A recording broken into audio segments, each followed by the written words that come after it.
Anyway, about De'Aaron Fox. No, I am not a Twitter doctor. Although I'm working on my PhD. People always think. I mean, people thought I was angry. I wasn't angry. I was just. I'm tired. It had a tone, Matthew. The tweet had a tone. I always got to watch my tone on social media. Those darn Twitter tones. But I was tired of reading, and I've read it after every single game over the last week. Like, I know De'Aaron is clearly not playing 100%. There's clearly something going on with him.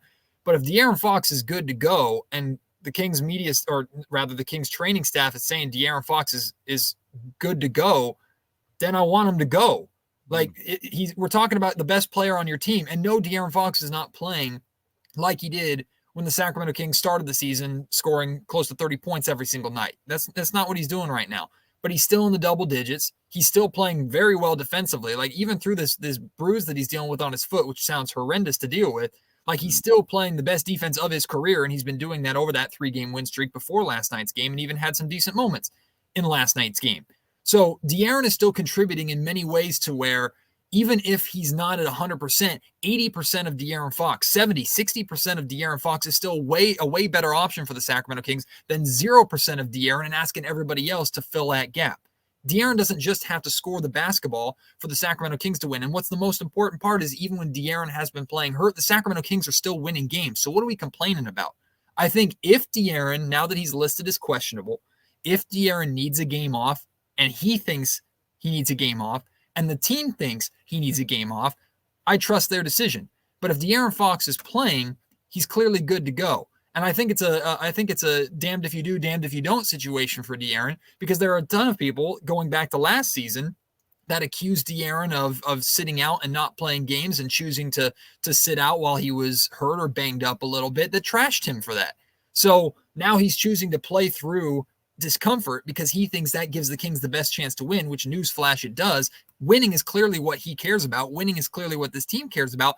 And now people are suggesting that De'Aaron is somehow impacting the Kings' ability to win negatively because he's going through a shooting slump by playing with discomfort. I just don't think the man can win in a lot of ways with that negative crowd. So the reality is the Kings are still winning games. I know they didn't last night. If De'Aaron's good to go, then I say let him go.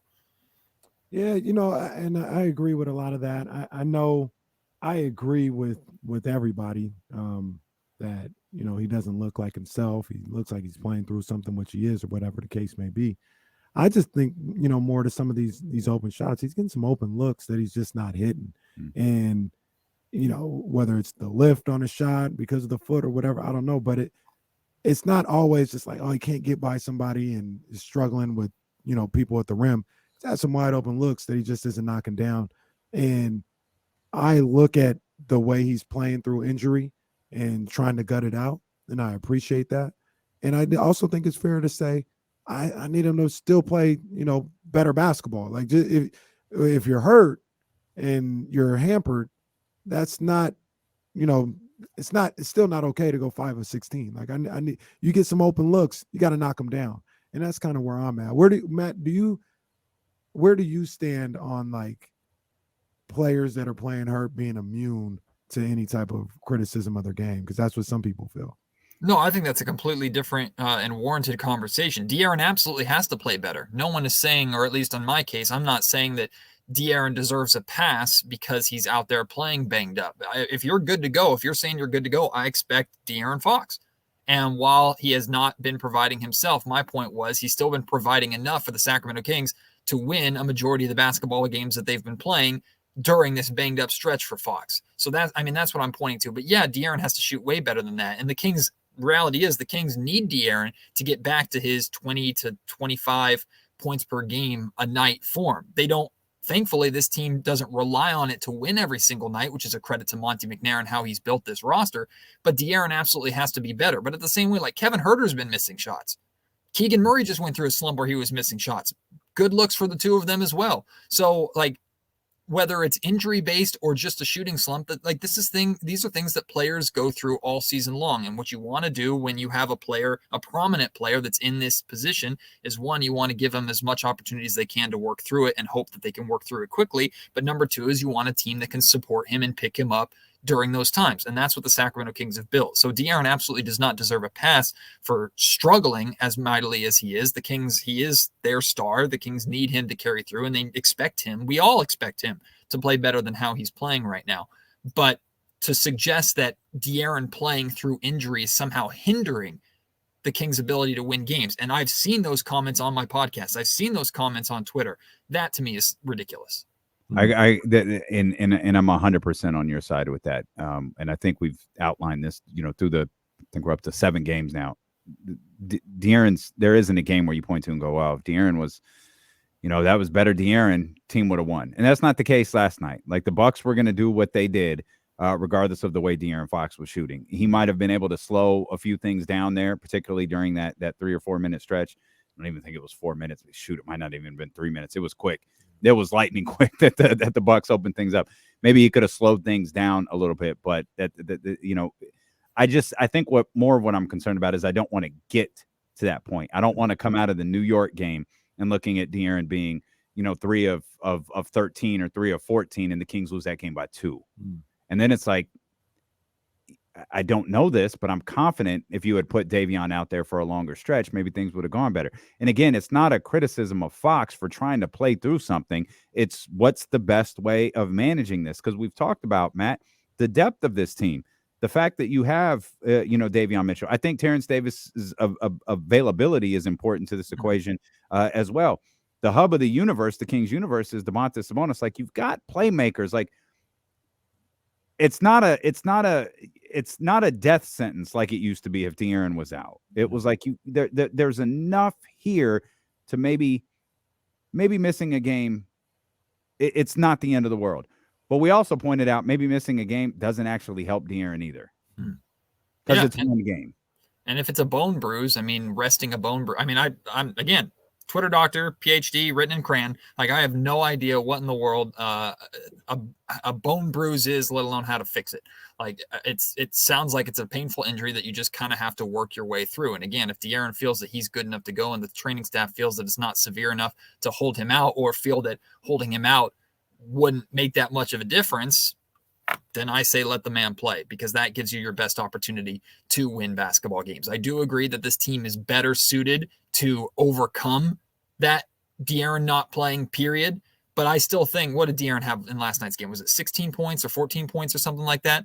14 points of De'Aaron Fox with his improved defense and his presence alone. Like, we got to think about we got to think about 15 on 5. It was 15 on 5 of 16. Right. 50. I mean, and it's not an efficient night for De'Aaron Fox, but at the same time, too, De'Aaron Fox's presence has a specific impact on the Sacramento Kings. You have to respect De'Aaron Fox. You guard De'Aaron Fox differently than, I'm sorry, if Davion Mitchell were out there. Now, I think Davion can do great things. I'm not saying that Davion can't fill the role temporarily, but let's put it this way. If the Kings rest De'Aaron Fox, or De'Aaron Fox sits out the Cleveland game, I'm okay with that. If they think that's what's necessary, I'm okay with that. You got to protect your players, right? And you got to make sure he can go as long as possible, and hopefully into May, and best case scenario, June, right? So you got to think about these kind of things and protect your players. But at the same time, like, if De'Aaron Fox doesn't play, now I know Donovan Mitchell is also listed as questionable, so we'll have to see with this. But if Donovan Mitchell plays and the Cleveland Cavaliers are already trying to get back at the Sacramento Kings for losing to them in Sacramento, if De'Aaron Fox doesn't play, I don't expect the Kings to have, I think they'll have a chance to win that game. I don't expect them to win that game. And is it worth it? I think that's just things that we have to take into account. Yeah. I mean, I think another thing that comes into play as well is, even though the Kings have high aspirations for, where they want to be and where they're. And George just said playing in June. Playing in June, right? High aspirations. We also got to remember they hadn't done that yet, and they can't play as if they have. Like the Milwaukee Bucks or the Phoenix Suns, they can do that, right? They can say, you can load manage all you want. We know where we're going to be. We know where we've been. Sacramento Kings are still trying to get somewhere, and that's kind of saw with Golden State last night. Yeah, they can do that. The Kings are still trying to establish themselves and get somewhere, and that may go through De'Aaron Fox's head or Mike Brown's head, where as much as we think we're on the right path to getting some, we're not there yet. We're not good enough to just say, hey, if we lose this game, so what? We're getting healthy for April. We may not be in April. Like we need it. So that may play into their thinking as well, whether or not to continue to play him or have him sit a game or two. To me, my biggest takeaway from this Bucks game was the same major takeaway that I had from the Boston Celtics loss, which is the Sacramento Kings are a good team. I think we're far enough into the season to say that with confidence. The Sacramento Kings are a good team. I don't think it's realistic to expect this team to fall off a cliff. Now, we could be surprised. Kings could come in, but I'm saying I don't think it's realistic to expect that like maybe we have in years past with the team when they've been playing well. Like, I think this team is good, which coming into this season, if I had told you that I'd be able to say that with confidence 20 or so games into the season, I think we all would have been excited. But there's a massive gap in the NBA between good and great. The Boston Celtics, the Milwaukee Bucks, those are two great teams, championship caliber teams. In my opinion, the two best teams in the NBA right now.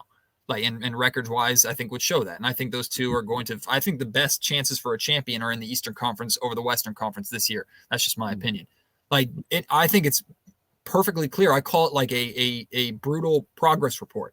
Like, Sacramento is good. They're good enough to hang with any team in the NBA on any given night. And they've proven it time and time again. They proved it with how they came back against the Boston Celtics. And they proved it with how they built a lead and held a lead and hung in there with the Milwaukee Bucks all the way until the fourth quarter, when on the road, winning time happened and those two championship teams flipped that proverbial switch. And the Sacramento Kings don't have that experience yet and don't understand how to win in those moments. I don't understand how the Kings should win in those moments. We haven't seen it yet. And it took the Boston Celtics losing in the NBA Finals to figure that out. It took the Milwaukee Bucks years and Giannis Antetokounmpo winning an MVP before they figured that out enough to win a championship. So, I mean, these are lessons that you learn over time. So I think it's good to keep into perspective where the Sacramento Kings are at. They're a good team. It's gonna take probably this season, and I think a playoff exit for them to get as close to a great team as they can this year, so that hopefully those lessons can be incorporated next season.